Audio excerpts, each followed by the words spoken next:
Welcome everyone to today's Empyrion Workshop Showcase. Join me as we take a look at the Orca Scout Gunship.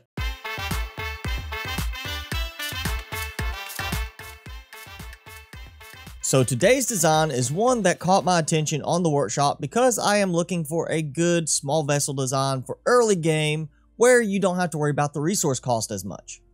So today's design is the Orca Scout Gunship, and this is an unlock level 10 size class 1 small vessel coming to us from creator Jolly R0ger.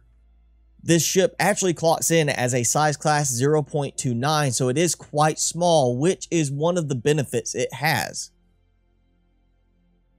Now, one of the first things that's visually noticeable for me was the fact that the side thrusters make it feel more like a helicopter style craft, in that you have the thrusters there for vertical takeoff, and the way that everything is set up, it actually takes off very quickly when you need it to, and has very good maneuverability.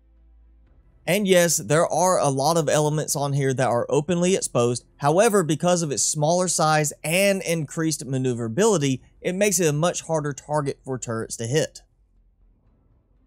So the Orca comes with 2 Gatling guns at the front and 2 rocket launchers, one on each side, as well as access to a single cargo box from the back, so you do have some storage if you need it.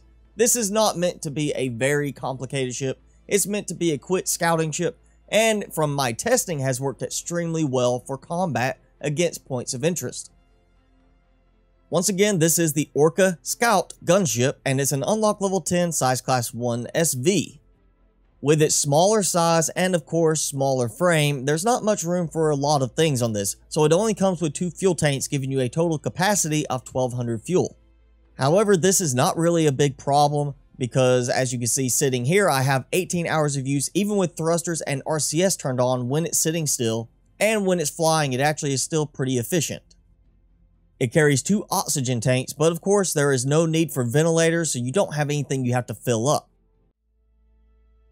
Now, as I said, the attack and defense for this is 2 Gatling guns and 2 rocket launchers, meaning it's not too expensive in terms of weaponry for taking out points of interest.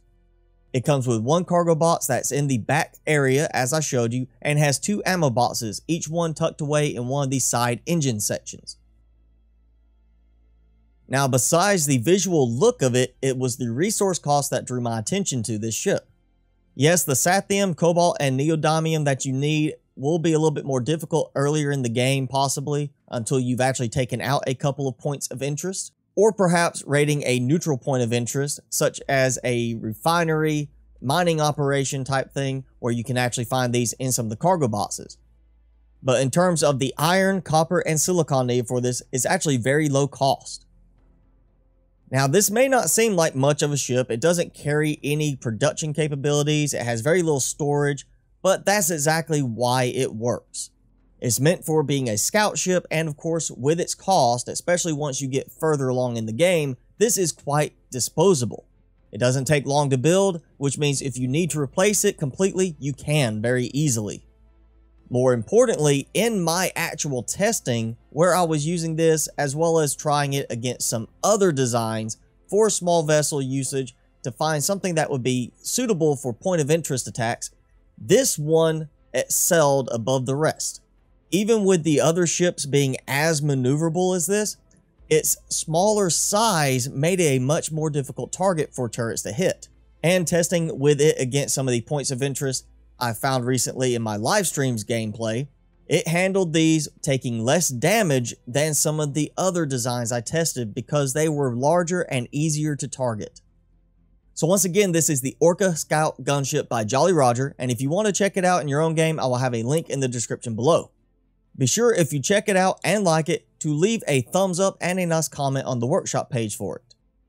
And of course, that's the end of this video, so if you enjoyed the video, be sure to leave me a like, leave me a comment below, and hit subscribe if you haven't done so already. As always, I'm your host, Mr. Spicy.